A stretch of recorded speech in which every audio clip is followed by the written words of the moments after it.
যে পরিস্থিতিতে নুসরাত ফারিয়া পড়েছিল, এটা একটা অত্যন্ত দুঃখজনক ঘটনা। আমরা শিল্পী সমিতির যারাই সদস্য ছিল এবং শিল্পীরা ছিল সবাই অনুতপ্ত এবং দুঃখিত।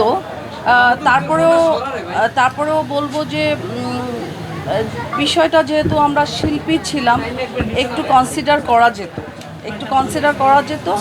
আর আমি যে জিনিসটা জানি যে একটা ল বলে কথা আছে, যে যদি কারোর নামে দুদকের মামলা থাকে, তারপরে কোনো মামলা থাকে, সেক্ষেত্রে তার বিদেশ যাত্রার প্রতি একটা নিষেধাজ্ঞা কিন্তু থাকে।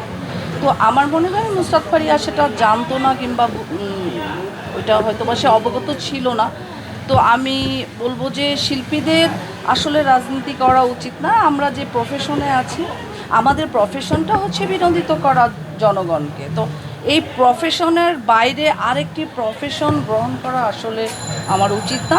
যদি কেউ রাজনীতি করতে চায়, আমার মনে হয় চলচ্চিত্র পেশাটাকে কুইট করে দেন আলাদা পেশায় যাওয়া উচিত। শিল্পী সমিতির কাজ হচ্ছে শিল্পীদের ভালো মন্দ দেখার। হ্যাঁ, এখন যেহেতু সমিতি কেন্দ্রিক যদি কোনো মামলা হতো, সমিতি কেন্দ্রিক কোনো ঝামেলা হতো, আমরা একেবারে এটার পক্ষে কিংবা বিপক্ষে কিংবা যাচাই বিচাই করতাম, কোনটা দোষ, কোনটা অপরাধ, কোনটা গুণ, মানে এগুলি আমরা দেখতাম। বাট এগুলি তো সব মামলাগুলি আসলে তো শিল্পী সমিতি কেন্দ্রিক না, চলচ্চিত্র কেন্দ্রিক না, এগুলি তো রাজনৈতিক কেন্দ্রিক। আমরাও একটা উদ্যোগ নেওয়ার চিন্তাভাবনা করেছিলাম, যেহেতু আমাদের কমিটিতে 21 জন আমরা, সো সকলের সম্মিলিত মতামত নেওয়ার একটু প্রস্তুতি চলছিল।